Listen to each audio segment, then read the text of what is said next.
छिंदवाड़ा में कहा था कि आदिवासी नहीं है, लेकिन भाजपा लगातार इस बात को नकारती रही है। यहाँ के कि जो बात यह जनजाति है, राज्य मंत्री हैं, भारतीय जनता पार्टी की विचारधारा पूर्णतः वो है जो कि संकुचित है।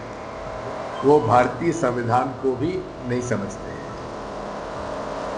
आदिवासी प्रकृति का पूजक है और ये आदिवासियों को वनवासी कहना चाहते हैं, जबकि सही पूछो तो भारत में सबसे पुरानी आबादी किसी की थी तो आदिवासियों की थी। हम लोग तो सब सेंट्रल एशिया से आए हुए हैं, इसलिए पूरा पहला अधिकार आदिवासियों का ही है।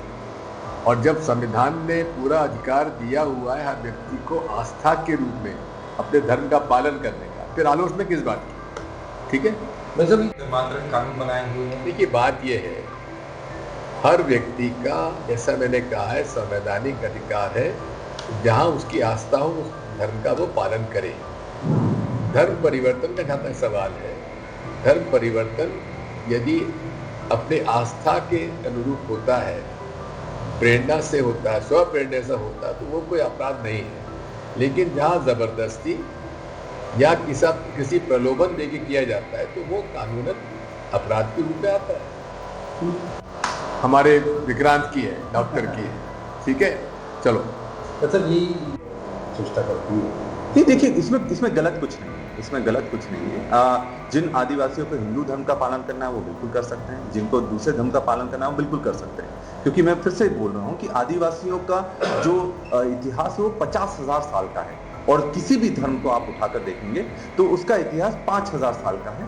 और मैं तो ये मानता हूँ कि कहीं ना कहीं कोई आदिवासी होगा जिसने धर्म का रचना करी और धर्म को आगे बढ़ाने का काम करा। तो हम लोग सबको साथ लेकर चलने वाले हैं, और किसी भी आदिवासी की जो पहचान है सिर्फ धर्म के माध्यम से नहीं हो सकती।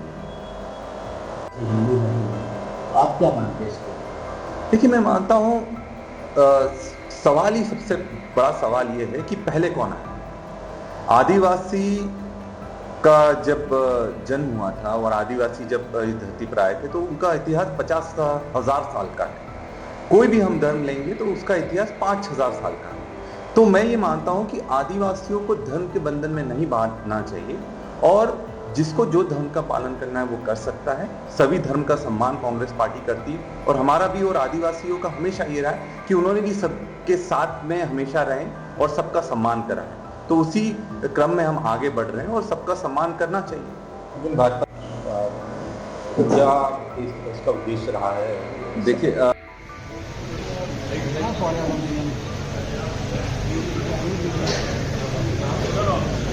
इसके पश्चात सभी लोग वापस तो पूरे देश में युवा आदिवासी नेतृत्व तैयार करने की जवाबदारी दी है, और उसी के उपलक्ष्य में हम लोग पूरे देश में लगातार पहले प्रदेश स्तर का हम एक ट्रेनिंग कैंप करवाते हैं जिसका नाम होता है आदिवासी अधिकार और सशक्तिकरण शिविर, और उसके बाद फिर हर जिले में जाकर ये सशक्तिकरण शिविर करवा रहे हैं। इसमें हमारा उद्देश्य है कि जो युवा पीढ़ी है उनको पता रहे कि कांग्रेस ने क्या करा, आदिवासियों के क्या अधिकार हैं और किस तरह से पूरे देश में उनका शोषण हो रहा है। तो उसी क्रम में हम ये 3 दिवसीय शिविर भैंसदेही में आयोजित करा गया था, बैतूल जिले का, और इससे पहले एक 5 दिवसीय शिविर मोहनखेड़ा में भी हमने पूरे प्रदेश का आयोजित करा है, और इसी तरह हर जिले में हम जाएंगे और इस तरह के शिविर आयोजन होगा।